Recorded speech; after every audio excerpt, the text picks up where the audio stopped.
Hortus Malabaricus ഡച്ചുകാർ കേരളത്തിന് നൽകിയ ഏറ്റവും വലിയ സംഭാവനയാണ് ലാറ്റിൻ ഭാഷയിൽ തയ്യാറാക്കിയ ഹോർത്തൂസ് മലബാറിക്കസ് എന്ന ഗ്രന്ഥം. മലബാറിലെ ഔഷധസസ്യങ്ങളെപ്പറ്റി പ്രതിപാദിക്കുന്ന ഈ പുസ്തകം ആംസ്റ്റർഡാമിൽ നിന്നുമാണ് പ്രസിദ്ധീകരിച്ചത്. 1678 1703 ഇടയ്ക്ക് 12 വാല്യങ്ങളായിട്ടാണ് ഈ ഗ്രന്ഥം പ്രസിദ്ധീകരിച്ചത്. ഇത്രമേൽ ശ്രദ്ധ ചെലുത്തി രചിക്കപ്പെട്ട ഈ വിധമൊരു ഗ്രന്ഥത്തിനു വേണ്ടി പ്രസിദ്ധീകരിക്കുന്നതിനു മുൻപ് എത്രയോ ധനം ചെലവായിട്ടുണ്ടാവണം. ഇതിൻ്റെ രചയിതാക്കൾക്കും ഇത് രചിക്കപ്പെട്ട നാട്ടിനും ഈ ഗ്രന്ഥം യശോഭൂഷണം അണിയിച്ചു കൊടുക്കുന്നു. ഇങ്ങനെ ഹോർത്തൂസ് മലബാറിക്കസിനെ പറ്റി അഭിപ്രായപ്പെട്ടത് വൈറ്റ് ഹൗസ് ആണ്. ഹോർത്തൂസ് മലബാറിക്കസിൻ്റെ രചനയിൽ സഹായിച്ച മലയാളി വൈദ്യനായിരുന്നു ഇട്ടി അച്യുതൻ. ഇതിൻ്റെ രചനയിൽ സഹായിച്ച ഗൗഡസാരസ ബ്രാഹ്മണന്മാരാണ് രംഗഭട്ട്, അപ്പുഭട്ട്, വിനായകഭട്ട് എന്നിവർ. ഹോർത്തൂസ് മലബാറിക്കസിൻ്റെ രചനയിൽ സഹായിച്ച കാർമൽ പുരോഹിതനാണ് ജോൺ മാത്യൂസ്. അദ്ദേഹമാണ് ഹോർത്തൂസ് മലബാറിക്കസിലെ ചിത്രങ്ങൾ വരച്ചത്.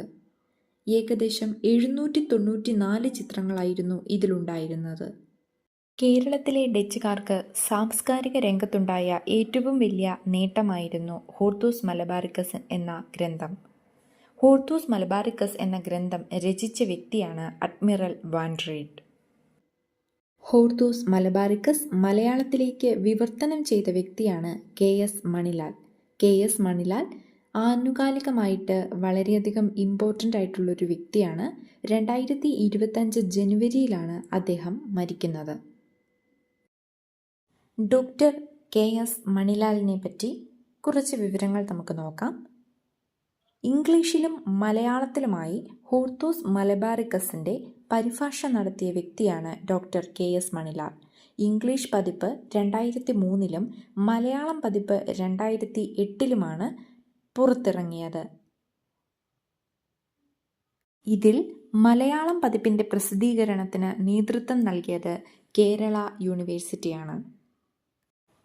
കെ.എസ്. മണിലാൽ നടത്തിയ പഠനത്തിൻ്റെ അടിസ്ഥാനത്തിലാണ് സൈലന്റ് വാലിയെ നാഷണൽ പാർക്കായി പ്രഖ്യാപിക്കുന്നത്.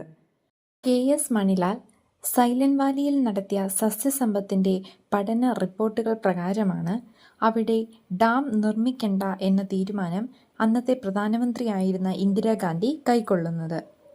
അദ്ദേഹം 15ഓളം ബുക്കുകളും 200-ലേറെ പ്രബന്ധങ്ങളും തയ്യാറാക്കിയിട്ടുണ്ട്. 19 സസ്യ ഇനങ്ങളെ അദ്ദേഹം പരിചയപ്പെടുത്തിയിട്ടുണ്ട്. അതിൽ 4 ഇനങ്ങൾ അദ്ദേഹത്തിൻ്റെ പേരിലാണ് അറിയപ്പെടുന്നത്. കെ.എസ്. മണിലാലിന് ലഭിച്ച പ്രധാനപ്പെട്ട അവാർഡുകൾ: 2003 കേന്ദ്ര വനം പരിസ്ഥിതി മന്ത്രാലയത്തിൻ്റെ ഇ.കെ. ജാനകിയമ്മാൾ പുരസ്കാരം, നെതർലൻഡിൻ്റെ ഉന്നത സിവിലിയൻ അവാർഡായ officer of the order orange പുരസ്കാരം ലഭിച്ച ആദ്യത്തെ ഏഷ്യനാണ് അദ്ദേഹം. പത്മശ്രീ ലഭിക്കുന്നത് 2019.